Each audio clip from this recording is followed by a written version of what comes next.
All right, everybody. So I'm doing it again. We have a new project. This is going to be a Toyota Sienna minivan build.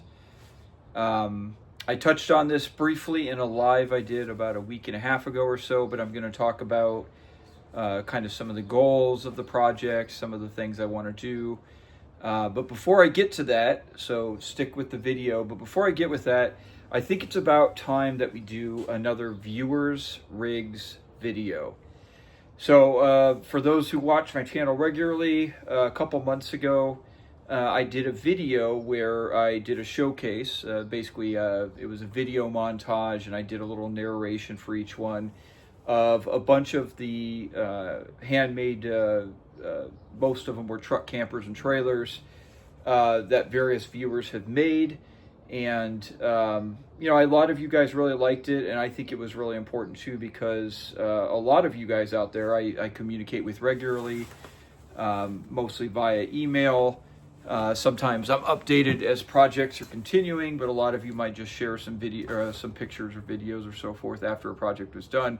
But my long-winded point to that is I think a lot of you don't have a platform like I do to show your creations. So it serves a couple purposes. One, it gives you guys some well-deserved attention.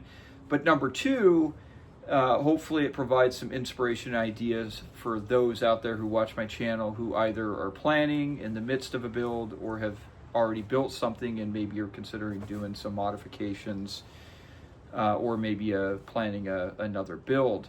So with that being said, if you're, let's set a deadline of July 1st. So that's think of what, a week and a half away or so. I will include my email down in the description, but I'll just say it here. It's pine, like a pine tree, P-I-N-E, the numbers 1867 at hotmail.com. And again, that'll be in the description. But if any of you guys have built any kind of camper, it could be a van, it could be a truck camper, it could be a trailer, you know, something camper adjacent, if you will, and you would like me to present it in the camper build showcase, which I'll probably release in the early part of July, send me an email. One thing that kind of helps me organize these emails is in the title section. If you could just put viewer build, that would be helpful. That would help me organize it. Now, I do have to apologize. Like I said, a couple months ago when I did the other video, my intention was to release another one a little bit closer in succession to that last one. And, you know, life got in the way, and I apologize for that. A number of you, I think it was about 3 or 4 of you, sent me emails with pictures of your rigs. And I'll be candid with you. I'll try to find them, but they're probably lost somewhat in the ether of my inbox. So I know that's frustrating. But if you were one of those 3 or 4 people who sent me images of your rig to share, please resend them.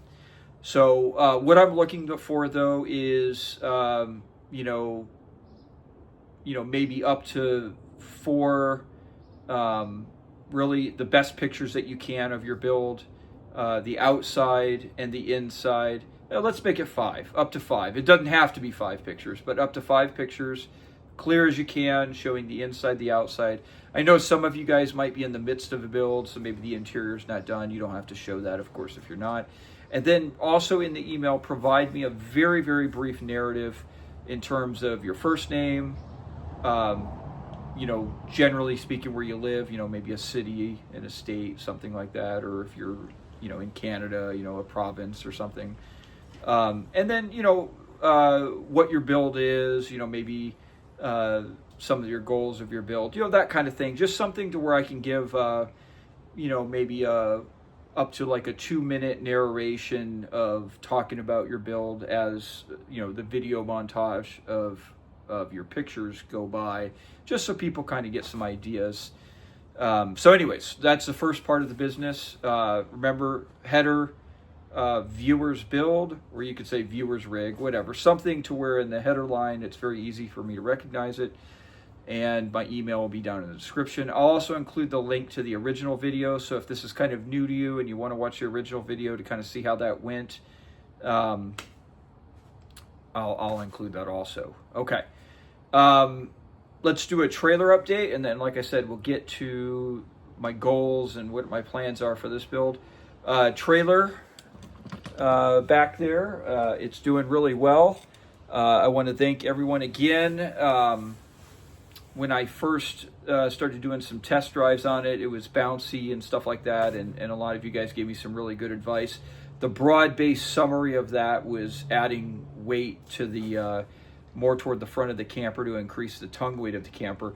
As a side note, it kind of feels a little bit unnatural to, I've worked so hard building my campers, trying to make them lightweight. So, trying to remove weight and keep everything minimalistic. It seems kind of unnatural to add weight to a camper. But with the trailer, it was definitely necessary. It was quite a bumpy ride. I don't think I'd mentioned this in another video, but I ultimately added about another 120 pounds. I'm using water as the ballast because my thought process is, water's pretty heavy and dense, but also it's useful. That way if, it's nice to have extra water on board. So I'm still doing some road tests on the trailer, but I took it out today, ran it on the freeway a little bit. We have some pretty strong winds going right now, and adding that extra weight, particularly toward the front underneath the bed area, has really smoothed out the trailer. It's not 100% perfectly smooth, but it's night and day difference. Kind of the sad reality of adding that weight is, though, when I first mounted the trailer and drove it around, I was commenting that I barely noticed it was there. I will admit it's not overtaxing my car, but I could definitely tell, I've got some weight behind me depending on some, a couple different things. And there's I haven't figured out what my gas mileage will be, but there definitely seems to be some impact. But, that's how it is. But I love the trailer. I really like how it sits inside. And it seems, I still want to road test it a little bit more, but at face value, it seems to be doing pretty well. I've got a camping trip coming up with my friend Paul here in a couple days, so I'm going to take the trailer out, and as Paul would say, I'm going to do a little shakedown of that and see how it does in the wild, so to speak. But okay, let's get to the new project. So this right here is a 2011 Toyota Sienna. So this particular van, I literally bought it from a soccer mom. She bought it, I think it was 6 months old or something. It had 10,000 miles on it, and the van now has just turned over at 137,000 miles. So she is used it the vast majority of the van's life. It was a private party purchase. She gave me a manila envelope full of receipts for maintenance and repairs that she's done, so it was a good indicator to me that she took really good care of it. I bought a lot of pre-owned vehicles in my life. In fact, I've bought very few new vehicles, most of which have been private party purchases. And one thing that I've learned over the years of buying vehicles is I will pay extra for a vehicle if I can buy it from either the original owner or somebody who's owned it for an extensive period of time, such as this one. I don't know how it is in your guys' areas, but here in the Las Vegas, Nevada area, it's very hard to buy a pre-owned car. You jump on the various sites, and I would say a good majority of the cars are... I'm not exactly sure where people get them. I don't know if they're buying them at auctions or if they're getting them by some other means, but they're basically flips. Most of the cars are ones that no one has had any. So if I can buy a vehicle that has some provenance, meaning it's been owned by somebody, that's my preference. So I found this beauty. One thing I found when I was looking for the Toyota Sienna is it was very hard to find one that wasn't in a dealership or being sold by somebody who basically just had a signed off title. I'm guessing they bought it at an auction. My logic to that, I think, is probably most people who own a Sienna and then move on to something else probably just trade it in at a dealership. There's probably not many Sienna owners that are throwing them up on the private party market. So when I found this one, arguably an original owner, all the maintenance records, it's in really good shape. I got a chance to talk to the owner and get a feel for who they are and how they took care of it. It really made it worthwhile. So let me talk about a couple of goals of this build. The biggest one is something I've talked about in all my builds, and that's that balance of comfort versus mobility. And largely speaking, I found that as I try to reach that goal, there's an inverse relationship between the two. And what I mean is, the more comfort you gain in some sort of camper setup, and I'm speaking broadly across not just vans, but all kinds of stuff, the more comfort that you get, the less and less mobile that vehicle is. Now, there might be some exceptions in there, and as I've always tried to work, I've tried to mesh them in. One thing that those who've watched my channel for a long time have probably noticed is that for my personal interest, and I'm not making a judgment call on anyone else, I have prioritized mobility a little bit more than I have comfort. I know a lot of you guys could probably look at this Toyota Sienna, and let me pop open the back lid here so you guys can take a peek at how big it is in there. But a lot of you guys probably, are aware of a Sienna and say, Dave, what are you talking about? That thing doesn't have a ton of space. And I won't lie to you, it's all relative, of course, but no, it's not the biggest van platform that you can get out there in terms of space. But I think I'm going to be okay with it. I don't know if I've talked about it much in here, but I've got a pretty significant lower back issue, and sitting in general, and particularly traveling in vehicles is becoming harder and harder as I age. I'm doing a lot of different things to try to improve my back. In fact, some of the viewers out there have given me some advice, which I appreciate. But I'm coming to the realization that my back is, maybe I might make slight improvements, but my back is probably going to be my back for the rest of my life, meaning I'm going to deal with this pain. So, I've started to, when I bought my Subaru Outback, that's probably the nicest car I've ever owned, in terms of seat adjustability and lumbar support and heat and stuff like that. And one thing I've really found is that having a modern seat with all that adjustability really allows me to kind of extend the amount of time that I could travel in a vehicle before I have to stop and stretch out and start suffering some pretty significant pain. So one of my first goals of this build was I wanted to get a vehicle that had a really nice seat, I guess you could say. This Sienna is an XLE, which is one of the higher trims. So it's got a leather seat. I think is it 6-way adjustable? I don't know. But it has a lumbar adjustment. I can lean the seat back pretty far. I can adjust it around quite a bit. Plus it has heated seats, all of which makes for a pretty comfortable ride. I'm sure many of you watching this have either had or have a Sienna. This is the first Sienna I've owned, but I found it to be an incredibly comfortable, smooth riding van. And so my first goal was something that has a really nice seat, heated seats, really smooth, and so the Toyota checks that checkbox. Number 2 is reliability. I wanted a platform that was reliable. Toyota brand is synonymous with reliability. I don't think I need to tell you guys any of that. To many of you, 137,000 miles may seem like a lot, but to me, for a Toyota that has a pretty decent maintenance record, 137,000 miles is this thing still is probably half of its lifespan. So I'm totally good with that.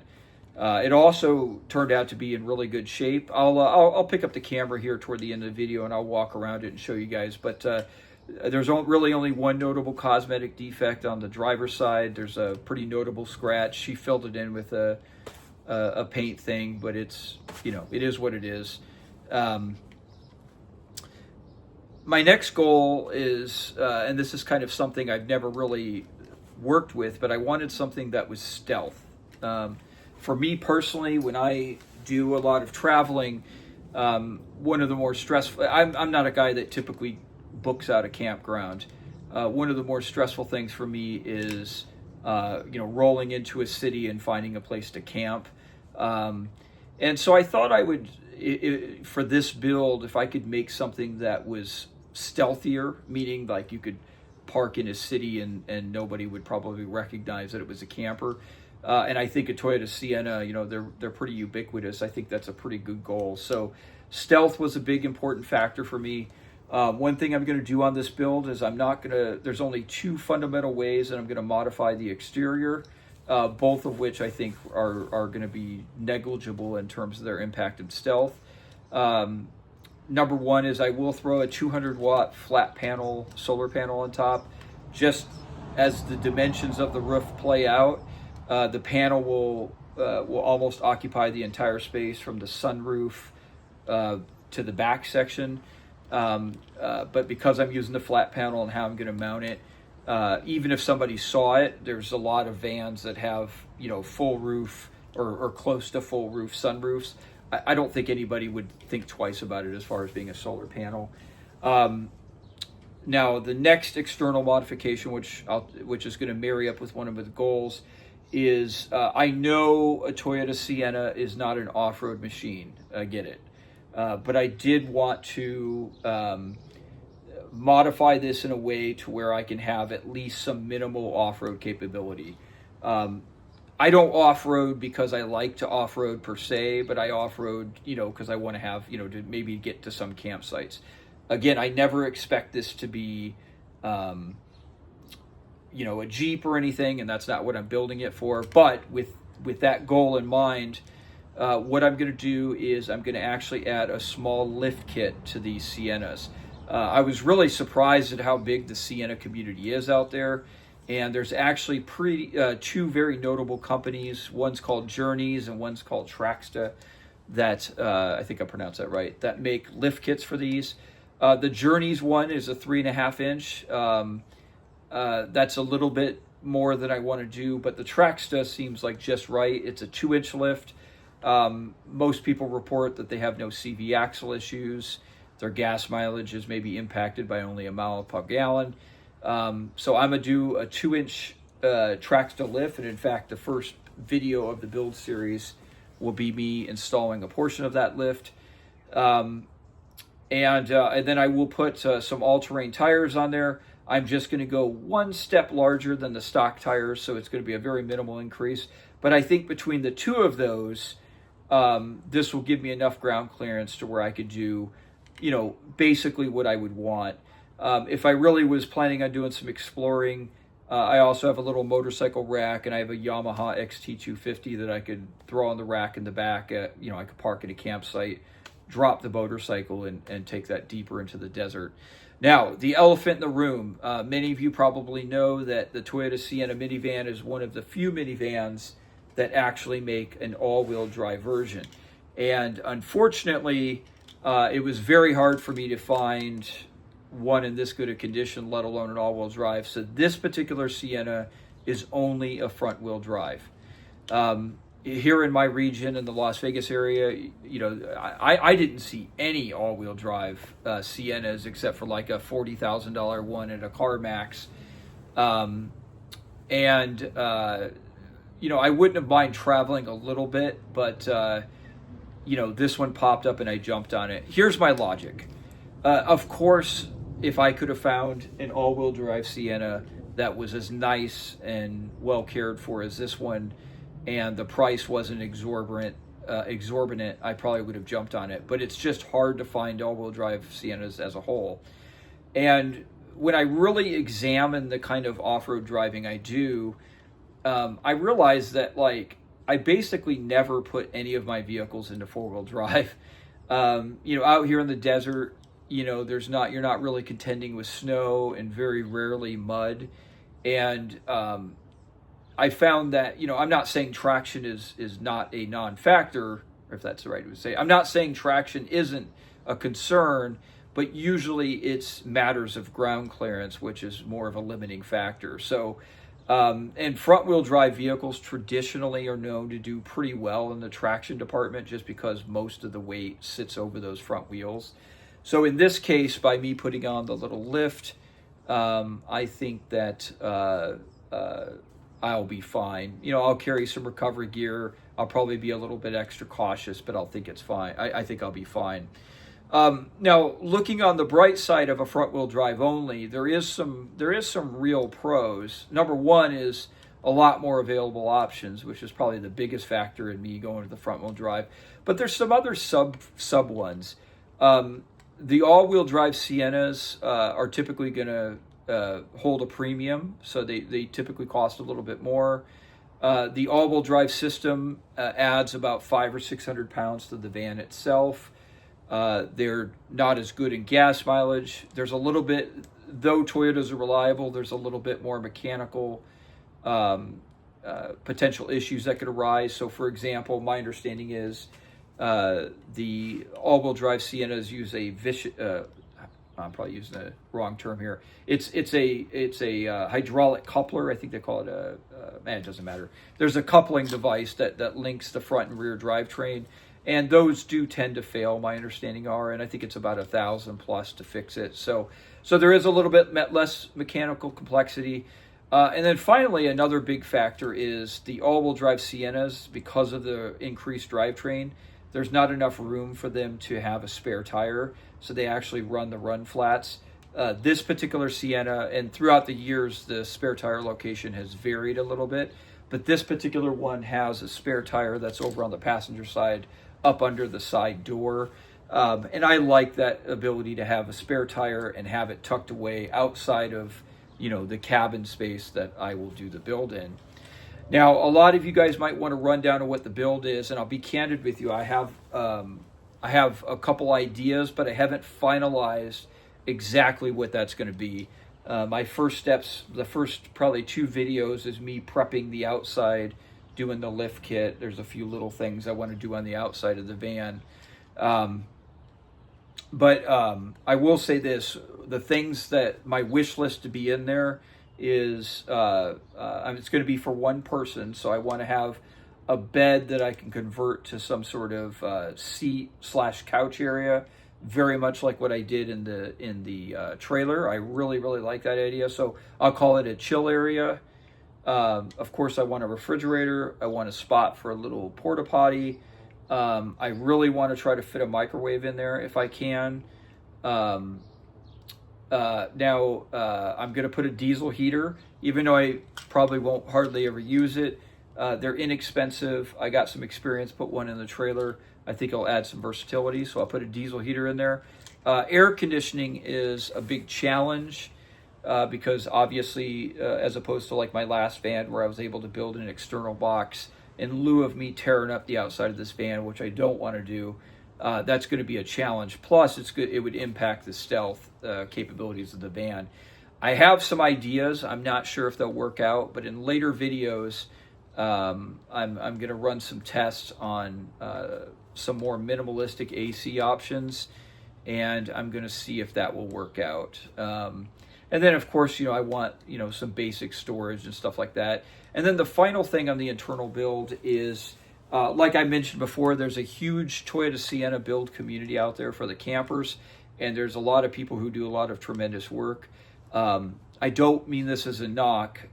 Some of the builds are actually super nice, but what I found by and large across the community is most people are focusing on just practicality and functionality. And again, this is not a knock on those people. I totally get it, and that's the priority. Because of some good friends, I've got a lot of premium materials. I've got a ton of walnut on hand. I've got some leather on hand. I'm going to make, I want to reach those goals of having a very practical internal build, but I also want to try to make this a premium build. I'm going to pull the camera down. Let's go take a look at the inside here. But you guys will see that the inside of this van is absolutely in immaculate condition, so I want to try to match that. So this is the in the rear hatch here, because this is the XLE, it's got, the leather seats. Now, all of these seats are going to be pulled out for this build, but I mean, you could just see how good a shape this is. I mean, the carpet's in great shape. I mean, all the plastics are nice. These little window screens and everything, that's still there. Let's go look up in the front cab here. And the external of the van is in great shape too. But just almost near perfect condition. I mean, the only little flaw that I see is, you know, just this classic wear here of the leather seat from people getting in and out, but that's very minor. You know, it's got the beautiful wood trim, dashboard's perfect, steering wheel is perfect. This is just a really, really, really beautiful and nice shaped van. So, you know, for the build in here, I want this to just look really premium. I think I'm going to do a lot of the walnut, and I think it won't be a perfect match, but I think it will complement, you know, kind of the wood trim that's in here and the colors. So, you know, one of those goals of this build is I'm just going to spend a lot of extra time and really, really just kind of make it look as nice as possible. Now, all of these internal plastics in here, you know, as opposed to maybe, for example, on my 4x4 van build where I essentially gutted it to the wall. A lot of the Sienna builds that you see, people essentially leave the interior intact with the exception of removing the seats. So that way the build itself could theoretically be removed and it be returned to a van. And I think that's a smart idea, and I'm going to largely do the same thing. So even though I might be able to gain a little bit of cubby space here and there by removing these internal plastics, I think most likely I'm going to leave all of them in place. And so the only real modification will be the removing of all the seats, you know, in the rear. But like I said, I'm going to incorporate the walnut, and I'm going to put a really nice emphasis on trying to make this a really artistic and beautiful build in here. Again, that's not a knock on all of the other wonderful builds out there. I've just noticed that hasn't been, or my perception is it hasn't been as much of a priority. So it's kind of hard to innovate in this world because a lot of the people who did the builds are doing some pretty innovative and neat stuff. But I have a few ideas that I think will make this a standout other than the aesthetics. All right, guys, I think this video is long enough. Let me know what you guys think. If you guys have any idea for the van, let me know. But the most important thing is that viewer's rig. Like I said, my goal is to get the video out in early July, maybe after the holiday, by July 1st. So the next, week and a half, close to 2 weeks. If you guys have a project that you are either in the midst of building or that you have finished and you would like it to be part of that viewers build showcase, send me an email. Just put in the header viewers build, include maybe up to 5 detailed photos of whatever you're comfortable with, and give me a brief narrative so I can kind of narrate your build a little bit. And if you've already sent me pictures before, I apologize. I know it's annoying. Please resend them. That way it makes it easier for me to collate them all together. There's a bunch of you that I talk to regularly online, and you guys share pictures with me. Just do me a favor. Pick your 5 best pictures or however many you want. Send them to me in a consolidated email, and that'll just help me organize it. So thanks, guys, for the community and watching and all of your positive comments, and thank you for everything. Talk to you guys later. Bye.